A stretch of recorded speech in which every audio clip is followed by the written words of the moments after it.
kažkada tai iš tikrųjų, kai tik tais buvo įstatymas priimtas legalizuojantis pluoštinės kanapės, tai tada iš tikrųjų nemažai teko dirbti, na dabar daug mažiau jau. Tai va tai, kaip matot, tik jau praktiškai turime mes maždaug 10-metį, kada tos pluoštinės kanapės legalizuotos, tai aš tada tai daug visokių pranešimų dariau, įvairiose valstybėse kviesdavo ir netgi paskui buvo dar ne šitos kadencijos, dar prieš tai kadencijos Seime didelis renginys tenais apie pluoštinės kanapės. Tai va tai kalbėjom, tai pažiūrėjus, sakykime, koks čia progresas, tai ko gero gal pačiuose įstatymuose, tai to progreso nelabai turbūt matosi, kiek žinau iš verslininkų, na, o moksle ir pačiam versle tai tikrai yra netgi apie šitą tas barjerus nugalint, progresas yra nemažas. Aš čia radau tokią įdomią skaidrę, tai 18 metų jinai, aš tada pradėjau irgi dirbti būtent su Endoka, tai tikrai įspūdingas gana, tai pagrindiniai pasaulyje dalyviai rinkoje, tai Endoka Lietuvos įmonė buvo tarp jų. Nu, paskui, aišku, mūsų valstybė jie sugriovė su savo teisės institucijoms, tai dabar, aišku, turime kitų įmonių irgi. Tai visą laiką aš pradedu, kadangi bus tos biomedicinės informacijos, aš nesu gydytojas, nesu biomedikas, tai iškart pasakau, tokį kaip Amerikoje būna parašyta ant papildų disclaimer, kad čia pas mane tik informacija iš mokslinių straipsnių ir panašiai, ir iš kitur, aišku, jokių rekomendacijų, nes aš jau turėjau atveju, kad po pranešimo skambina žmonės su rimtom ligom ir prašo konsultuoti. Tai čia tikrai, na, šiek tiek istorijos pasakysiu, koks čia pagrindinė problema, turbūt daugmaž visi žino, yra tam tikras info chaosas šitoje srityje, teisinės problemos, bet kad tai yra tikrai pasaulyje, na, topinis dalykas, tai sakykime, Food Technology tokį žurnalą reigia, IFT, Institute of Food Technologies iš JAV, aš nuo 2002 metų narys, tai buvo net viršelis visas būtent apie kanapių panaudojimą maisto produktam. Na, istorija tai labai sena, jūs žinot, jau 10 000 metų, pritaikymas yra irgi labai įvairus. Na ir įdomus faktas, sakykime, kol Bayer komercializavo mums gerai žinomą aspiriną, prieš daugiau kaip 100 metų, kanabis buvo Amerikoje svarbiausias nuskausminimo vaistas. Na ir po to jau 37 metais, kada farmakopoejoje jisai buvo uždraustas, tai iki tol jis buvo nuo 100 ligų panašiai deklaruojamas, nes pašto ženklai net buvo su tokia. Na tai priskaičiuoja labai daug įvairiausių produktų, apie 25 000 iš kanapių. Ir kas, aišku, svarbu, ten visos kanapės dalis gali būti sėkmingai pritaikomos. Ir stiebai, ir lapai, ir žiedynai, sėklos, aišku. Ir labai daug įvairių produktų galime pagaminti iš kanapių. Na, tamsus kanapiams laikai irgi žino, tai atėjo 61 metais, kada buvo narkotinių medžiagų konvencija priimta. Na ir tada, po to 71 metais jinai truputį pakeista, pripažinta THC psichotropinė medžiaga, aišku, pagrįstai pripažinta, tokia ir yra. Ir pateko į tą sąrašą, po to, kiek aš žinau, tą keitėsi ir dabar liktai pirmam sąraše yra. Na, bet kaip sakiau, tas jau didysis Big Bang prasidėjo kanapių pas mus ir daugelį kitų valstybių 14 metais, kaip pluoštinėms kanapėms pavyko pagaliau ištrūkti iš tų teisinių gniaužtų. Na, sėklos, aišku, tradiciškai buvo naudojamos, tai čia nėra joks naujas maistas ir apie jas yra daug įvairiausių informacijos, sakykime, daug baltymų sėklose, daug riebalų ir kitokių mitybos komponentų, kas yra labai svarbu, kad polinesočių riebalinių rūgščių ir linoleno santykis yra labai geras, N6 su N3, apie 3 su 1. Tai čia yra mitybos specialistai būtent tokį rekomenduoja, na, o mūsų mityboje jisai labai pasikeitė. Ypač industrializuotose valstybėse, kaip kur net aš skaičiau, net iki 20 su 1. Tai yra blogas tas santykis labai, todėl kanapių aliejus šita ta prasme yra labai vertingas. Na ir kada aliejus išspaudžiamas arba kitaip pašalinimas, tai baltymų galima pasiekti iki maždaug 50%, taikant, na, pačius paprasčiausius technologinius procesus. Na, bet mes kalbame apie fitokanabinoidus. Na, kadangi jie iš augalų, tai visada naudoja šitą pavadinimą fito, iš augalų. Jų yra identifikuota labai daug, daugiau kaip 100. Žinoma, pagrindiniai, dėl kurių ir kyla kalbų daugiausia, tai yra tetrahidrokanabinolis, psichoaktyvi medžiaga ir kanabidiolis. kuri nėra psichoaktyvi medžiaga ir žinome, kad daugelį valstybių 0,2-0,3 dabar Lietuvoje liktai procentų. Na ir skirtumas, kad marihuanoje tai būna iki 20 procentų THC, o pluošinėse kanapėse. Na, Šveicarija, kiek aš žinau, Čekija leidžia daugiau, turbūt ten 1%. Tai va, ir čia turbūt žemės ūkio specialistai jums gal ir parodė, žinoma, ir jų vaizdas visai kitoks yra. Pluošinės labai aukštos, mažai dervos, o marihuana, kaip vadina Amerikoje dabar oficialiai, tai yra daug dervos. Tai va, kokia yra tokia kolizija susidaro, kad jos kažkada tai buvo klasifikuojamos botaniškai kaip skirtingos rūšys. Buvo kanabis sativa, indika ir ruderalis. Ta indika buvo kaip ir ta, kur daug sukaupė THC. Paskui botanikai nusprendė, kad čia ta pati rūšis. Ant porūšis dar kas skiria, taip kad visos kanapės pateko į kanabis sativa grupę. Ir vat, kaip visi žinom, toj grupiai chemotipai gali būti labai įvairūs. Ir aišku, žinom labai daug veislių čia. Mes turėjome, turbūt turite svečių iš Ukrainos, kurie labai daug dirba šitoj srityje, yra registruotas veislas ir taip toliau. Čia jau kas dirba šitoj srityje, tai gerai žino. Na, deklaruojama nauda sveikatai. Tai jūs internete galite rasti praktiškai, kad vos ne nuo visų lygų yra tinkami produktai. Kodėl? Todėl, kad siejama su ta vadinama vidinė endokanabinoidų sistema ir praktiškai visose organuose yra tų receptorių ląstelėse, jie yra suskirstyti į CB1 ir CB2. Na ir manoma, kad šitie iš išorės patenkantys į mūsų organizmą kanabinoidai, fitokanabinoidai gali sąveikauti su tais receptoriais ir pareguliuoti, reiškia, visą mūsų hormoninę veiklą ir tokiu būdu suteikti tam tikros naudos sveikatai. Tai va, tokia hipotezė yra. Aišku, vien hipotezės neužtenka, yra labai daug tyrimų, aš paskui parodysiu maždaug skaičius, ir yra labai daug įvairiausių nustatytų poveikių, na, daugiausia, aišku, tyrimų su CBD, bet taip pat ir su kitais kanabinoidais tyrimų daugėja. Tai aišku, svarbu atliekant kažkokį tai poveikį išsiaiškinti, labai svarbu žinoti mechanizmą. Kokiu būdu? Mechanizmas mūsų labai sudėtingas. Tenais dalyvauja daug baltymų, fermentų ir hormonų ir taip toliau. Ir ten kartais būna ta grandinė, kaip tas kanabinoidas paveikia ir galiausiai kažkokia tai turi įtaką sveikatai, tai irgi labai gali būti sudėtinga. Tai šitą mechanizmą išsiaiškinti būtent ir yra sunkiausia. O jeigu irgi čia parinkau, čia aišku nekomentuosiu, bet kokiais būdais gali ir kokias ligas paveikti kanabinoidai. Na, pavyzdžiui, vienas iš tokių dalykų, kur jau turi daugiau patvirtinimų, tai ir mes žinom, kad tai nuskausminantis poveikis ir raminantis, tai nerimą mažinantis poveikis, tai yra jau turi turbūt bene daugiausiai įrodymų. Tai yra ir publikacijų, ir pavyzdžiui, na, aš parinkau čia tik vieną kitą, jų yra šimtai, tai va irgi prieina išvados, rimtas žurnalas, British Journal of Pharmacology, kad reiškia, turi potencialą gydyti ar išvengti centrinės nervų sistemos ligų ir visokių periferinių, reiškia, sutrikimų.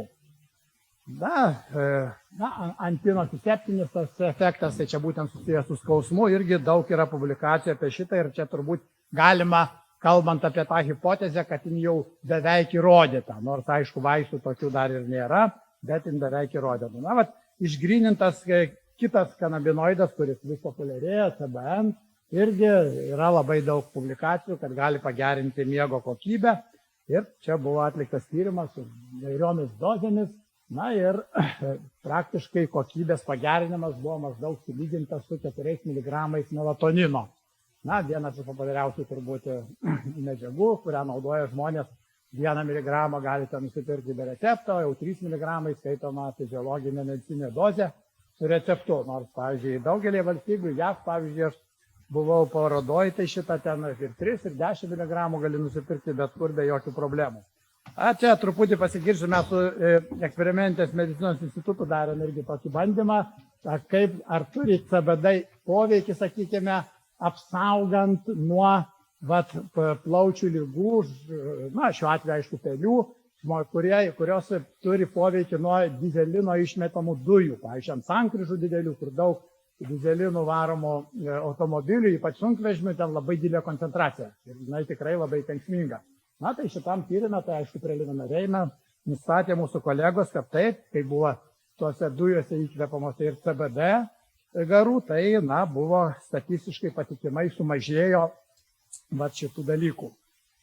Tie vadinami, kaip dažnai verslininkai, minoriniai, čia daugiau muzikinis terminas, nes lietuvių kalba reikia 3 žodžių, kad pasakyti, esančius nedideliais kiekiais, tai minoriniai labai trumpai galima pasakyti, jie irgi susilaukia vis daugiau dėmesio. Pavyzdžiui, JAV tokių kanabinoidų per 5 metus pardavimas pasiekė, matot, beveik $400 milijonų. Aišku, išlieka CBD pagrindinis, bet kiti irgi įgyja tam tikrą pagreitį. Panaudojimas. Vaistai. Labai aišku, ten reikalingi įrodymai, patvirtinimai, tai šiuo metu tikrai nedaug yra. Sativex, vienas iš naujų Epidiolex, tai yra grynas CBD. Jisai įteisintas ir JAV, dabar neseniai žinau ir Europoje. Ir jis yra nuo labai aiškios ligos, nuo Dravet sindromo, epilepsijos ir labai efektyvus, vienas iš efektyviausių. Papildai. Dar kartais angliškai vadina tokį terminą zukalę nutrafiutikos. Maisto produktai, kosmetika, preparatai gyvūnams. Nežinau, gal ir kitiek. Tai Epidiolex, Sativex jau daug senesnis yra, jisai susideda ir iš CBD, ir iš THC. Ir jų Sativexo pagrindinis yra tenais deklaruojamas poveikis, tai tiesiog padeda sumažinti neigiamus žmonių, kurie serga vėžiu ir praeina ten radioterapijos, chemoterapijos kursus, pykinimą panašiai, ten ir visokius kitokius dalykus. Sakykime, tokia kanabinoidų galbūt ateitis siejama su maisto, funkcinio maisto produktais. Kadangi daug yra sveikatai naudingų savybių deklaruojama, tai kada jau bus įstatymais nustatyta, tai galbūt, reiškia, jie taps svarbių komponentų funkcinių maisto produktų, bet yra gana griežtos taisyklės, reglamentas ES. Ir ten yra lentelė, jeigu jūs įsivestumėt, kur surašytos visos medžiagos ir maisto produktai, kuriems yra patvirtinti sveikumo teiginiai. Kuriems patvirtinti, verslininkai gali rašyti tos sveikumo teiginius, jeigu atitinkat kitus reikalavimus. Jeigu neįrašyta, negalima. Tai čia yra labai aiškiai. Čia jau apie tai, kad maistas gali būti vaistų ir vaistas maistu, labai seniai žinoma. Ir žinoma, daugelį valstybių, kaip čia parašyta, tai yra tas ypač CBD, toksai sprogimas, labai daug įvairiausių produktų. Aš pažiūrėjau, sakykime, rinkos. Aišku, labai galite įvairių duomenų rasti. Labai kartais skiriasi tie duomenys, Sagro, čia tokios labai rimtos firmos. Tai matome, kad didėja per 10 metų prognozuoja apie 3,5 karto, ir apie 15–14% kasmet. Kai kur duoda didesnius, kai kur mažesnius skaičius, bet pavyzdžiui, čia skirtingose produktuose, tai yra vaistai, naminiai gyvūnai, maistas ir kosmetika, bet bendras kiekis, tai matome, 23 nuo 12 milijardų iki maždaug beveik 100 milijardų tikimasi, kad pasieks rinką, tai yra didelė.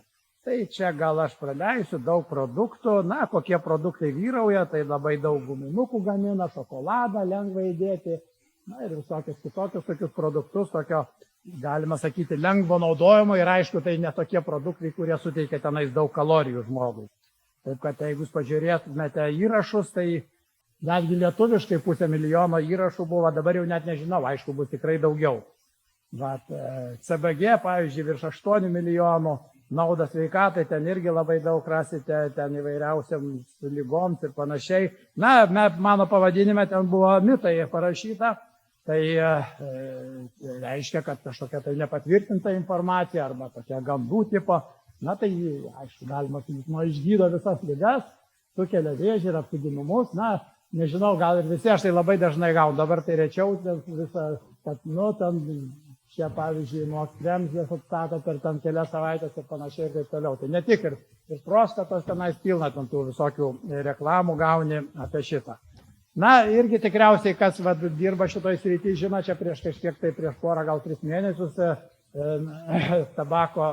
narkotikų, tabako ir alkoholio kontrolės departamentas parašė ten tokį straipsnį, kur ten, tai tas straipsnis, tai buvo, aš pasakysiu, tokie fragmentai iš tokių nuogirdų visokiausių tenais, kur nors, jie rašo paskui konferencijoje, ten nugirdome kažką, tai kažkur tai pasiskaitėm ir panašiai, žodžiu, be jokio mokslinio pagrindimo. Na ir tikrai toksai teisės mokslininkas Skirmantas Bikelis paskui parašė straipsnį ir jisai tikrai paneigė, aišku, tas straipsnis buvo ne šiaip, bet tikrai kaip teisininko paruoštas. Jisai kreipėsi į vairias organizacijas, išsiaiškino į specialistais, profesionalais, kad tikrai ten yra labai daug neteisingos informacijos. Ypač, kai aš paskaičiau painiojamas THC ir CBD poveikis visiškai tenais, tiesiog tokia fragmentiška ir neišrūšiuota gera informacija. Tai kanabidiolis, aš čia neseniai pažiūrėjau, jeigu įvesite, mes naudojamės mokslininkai tokie Clever Analytics, Web of Science duomenų baze, ten yra visos publikacijos, geruose žurnaluose dažniausiai, tai jeigu įvesim į pavadinimą straipsnio tokį žodį kaip kanabidiolis, tai jau dabar virš 10 000 straipsnių. Jeigu, pavyzdžiui, ten apribosi, pavyzdžiui, kanabidiolis ir vėžys, 1100 abu žodžiai pavadinime, su kepenim siejama problemos yra, tai su kepenim irgi beveik 100. Taip kad mokslas labai sparčiai eina ir vystosi. Tai apie kanabidiolį ir kitų kanabinoidų, ypač kanabidiolio tenais su sąsaja su vėžiu, tai tikrai galite rasti labai daug publikacijų. Čia buvo, sakykime, apklausos būdu padaryta, rimtam žurnale, Journal of Clinical Oncology apspausdinta. Tai dauguma žmonių, aišku, kurie vartoja beveik visi CBD, kurie sirgo vėžiu, kiekvieną dieną, metus ir daugiau. Ir ką jie daugiausiai teigia, kad palengvina skausmus, nerimą, pagerina miego kokybę. Tai 14 sako, kad tai galbūt ir net ir prisideda gydymui ir prevencijai.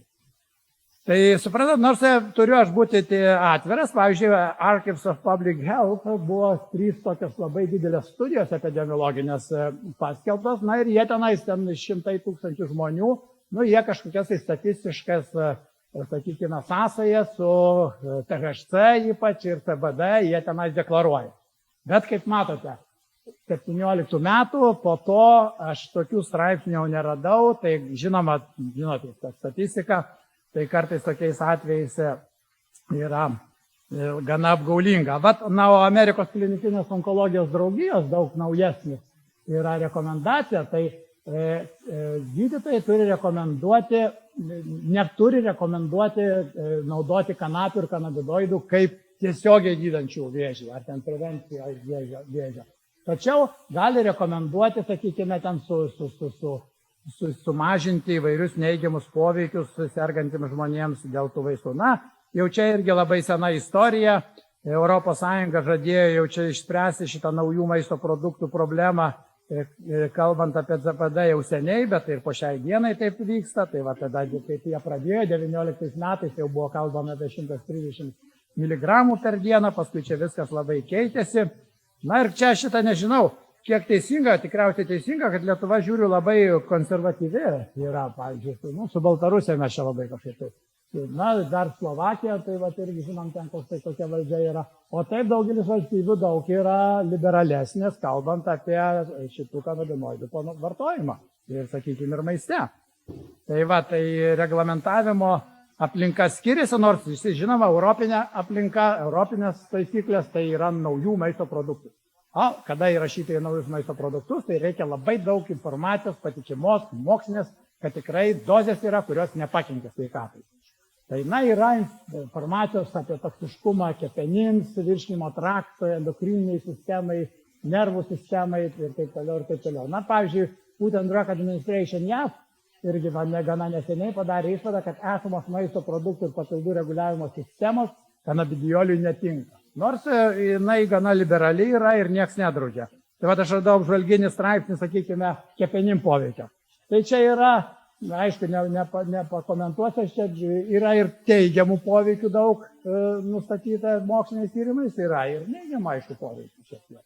Tai labai toksai, bet kalbant apie poveikį, pirmiausia, aišku, reikia žiūrėti į labai seną taisyklę šito mokslininko viduramžių Paracelso, dozių solo facet venenam. Tik tais praktiškai viskas yra nuodai ir nieko nėra be nuodų. Vien tik dėl dozės naudinga medžiaga tampa nuodu. Tai čia yra tokia taisyklė, kuris dabar atsimenu, turbūt Eicha siūlė jau seniai didelės dozės medicininiam produktam iki 200 mg papildams ir iki 20 mg maisto produktams. Tai buvo, žinot, labai menka dozė įvertinta, kad, kaip jie vadina, HGV, tik tais 4 mg per dieną, 70 kg žmogui. Na, paskui įvertintas visas tas mažiausias nustatytas neigiamo poveikio lygio dozės žmonėms ir kitas maisto saugos agentūra rekomendavo 70 mg per dieną. Paskui, kada tik pasirodė, sakykime, ten porą straipsnių apie galimą neigiamą poveikį kepenims, sakau, galima. Ne tikrai įrodyta, bet galima, ten sumažino turbūt, nežinau, iki 10 mg.